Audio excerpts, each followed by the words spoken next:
Fait que, petit update rapide de la journée 11. Comme vous voyez, les vagues ont beaucoup augmenté. Le vent aussi a beaucoup augmenté. Je fais une meilleure vitesse. J'ai fait 144 000 hier, 144 000 nautiques. Un peu moins de 300 km, donc fait que, bah, une bonne journée. Normalement, le bateau devrait faire 150. C'est que l'angle du vent est pas très bon. Vous voyez, là, je suis obligé d'utiliser mes deux écoutes pour tenir mon génois comme il faut pour pas qu'il flappe trop dans le vent.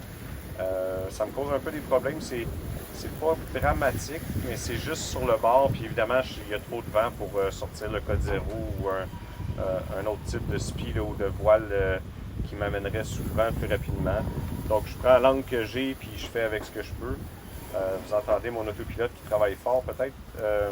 Donc c'est ça, ça travaille fort dans les vagues, mais je vais faire du bon chemin. Je pense qu'aujourd'hui, je devrais avoir enfin une journée de 150 000 nautiques, qui est la moyenne, je dirais, normale là, de paradigme quand j'ai des bonnes conditions de voile.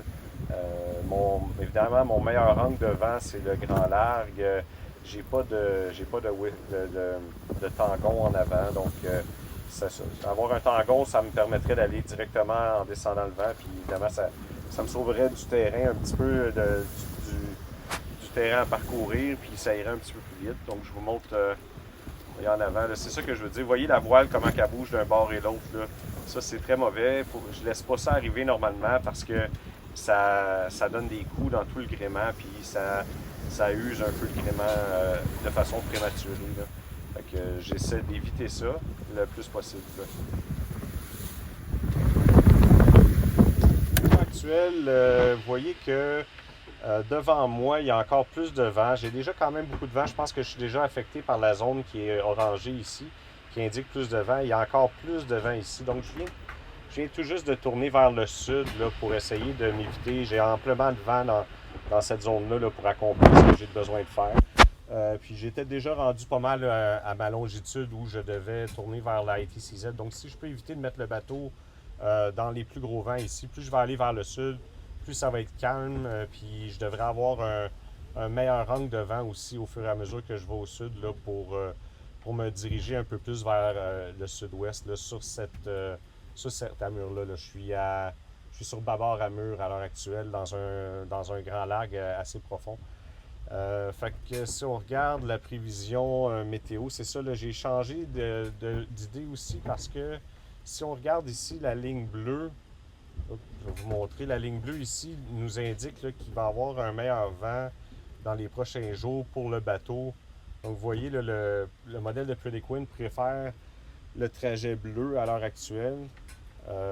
Donc je suis vraiment, là, je suis en train de m'approcher de la zone de convergence intertropicale. En même temps, le vent est en train de baisser, donc ça fait plusieurs choses à suivre. Évidemment, là, on regarde le trajet bleu. Il n'y a pas beaucoup de vent ici au début, mais il se dessine un petit peu de vent. Là. Vous voyez, ça change au vert au fur et à mesure que le bateau s'approche, puis ça va continuer à faire ça. C'est aussi un trajet un peu plus en ligne directe que les autres lignes. Je ne vous dis pas que c'est le trajet que je vais faire exactement, mais basé là-dessus, j'ai décidé de tourner au sud dans le moment pour éviter aussi la zone où il y a le plus de vent intense, puis pour éviter cette zone bleue-là. Donc, je devrais avoir un vent plus agréable, constant, en me dirigeant au sud dans le moment. Puis si cette prévision-là, vous voyez, on parle du 26 avril, on est rendu le 21, c'est un peu loin. Mais ça, vous voyez, là, ça, on parle du 24, fait que ça, c'est mon vent là, que je vais avoir dans les prochains jours. C'est quand même relativement fiable, là, rendu là. Le 23, ben, ça, je sais que pour les prochains jours, c'est exactement le vent que je vais avoir. Là. Fait que je me dirige là, vers une ligne plus sud. J'espère que ça va rester comme ça. C'est difficile parce que le vent vient trop d'en arrière de moi. Fait qu'avec mon bateau, j'ai pas de tangon. Ça me manque là, dans le moment. Là, ça m'aiderait d'avoir un tangon. Fait qu'il faut que je choisisse une ligne sécuritaire en regard de l'équipement que j'ai. Si on regarde, ça c'est la prévision météo, on vient de la couvrir pas mal. Vous voyez, ça c'est mes. Et là, je regarde là, les autres bateaux qui ont leur système AIS dans le coin. Ça c'est moi, on voit déjà sur le système AIS que j'ai tourné vers le sud. Lui, Lightspeed, il est parti un peu après moi de Puerto Vallarta. Ils m'ont rattrapé. Lui puis Ookla, ils m'ont rattrapé pendant que j'avais pas mon autopilote. Mais je pense que Lightspeed a un petit peu un potentiel de vitesse un peu mieux que moi. Puis je vois que Ookla aussi tient plus le vent dans le dos. Quoique on a potentiellement à peu près le même angle. Là. Il va un peu plus vers le sud-ouest que moi, donc ils doivent avoir un tangon, je crois. Je les ai pas vus, on s'est croisés pas loin. Donc je moniteur tout le temps ça parce que ça me donne un peu une idée un peu plus loin de où sont les autres bateaux. Comme là, je le sais que ça c'est très loin, là, mais je vais peut-être le croiser un jour où il va probablement passer en avant de moi. Là. Il fait 11 nœuds puis il s'en va par là, donc il ne sera pas un facteur. Mais je continue à monitorer les autres bateaux qu'il y a dans le coin, juste au cas où on se croise pendant la nuit. Qu'est-ce qu'il y a d'autre à voir? Ah, peut-être regarder ma situation de batterie. Ça va être critique un peu cette nuit. Vous voyez, je suis déjà en négatif. Il est 4h30. Donc mes batteries ont quand même chargé un peu aujourd'hui, mais sur ce tac-là, je suis pas capable de mettre mon nitro-générateur dans l'eau. Fait que bon, on va voir. Au pire, j'ai beaucoup de réserves d'essence. Fait que je vais peut-être brûler un peu de petite heure de moteur. Là, question de recharger les batteries de moteur puis de m'organiser là, pour que j'aie suffisamment de charge pour la nuit. Alors, c'est les nouvelles d'aujourd'hui.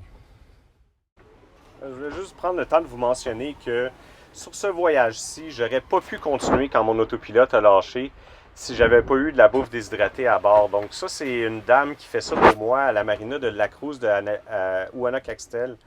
Donc c'est de la bouffe de maison, mais qui est passée dans un processus là, pour le... Ils appellent ça freeze-dry en anglais ou déshydraté, moi que j'appelle ça.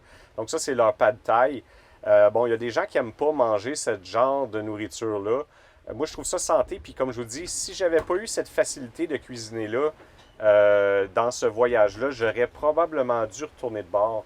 Parce que pendant que je conduisais le bateau à main, c'était pratique de juste prendre ces sachets de bouffe déshydratée-là, puis les mettre dans l'eau, puis être capable de manger, puis être capable de me nourrir. Sinon, il aurait fallu que j'arrête un autre 2 heures pour préparer un repas, le manger, faire la vaisselle, puis repartir. Fait que j'aurais perdu un autre 2 heures dans ma journée, ce qui aurait rendu là, tout le voyage potentiellement difficile à terminer.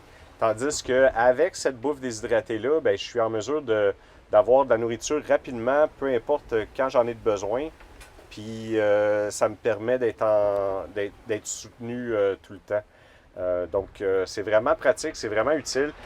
Ça coûte des sous un peu. Puis évidemment, si vous aimez mieux avoir votre propre bouffe à bord, bien, faites votre propre bouffe à bord, mais pensez à avoir en réserve comme nourriture d'urgence. Si jamais il y a une tempête ou les vagues sont trop grosses pour cuisiner, ça peut juste être pratique d'avoir ce type de bouffe-là. L'autre avantage, c'est que c'est ultra léger, c'est compact, ça vient dans des sachets étanches. Donc, si jamais il y avait une voie d'eau dans le bateau, la nourriture va rester bonne tant qu'elle reste dans les sacs et que les sacs ne sont pas percés. C'est très, très léger aussi pour le bateau, beaucoup plus léger que du canage. Donc, c'est facile de storer ça dans n'importe quel compartiment. Ça se garde longtemps, évidemment. Puis, regardez, dans le moment, je le sais que j'ai encore 60 jours de bouffe à bord. Ça fait 11 jours que je suis parti.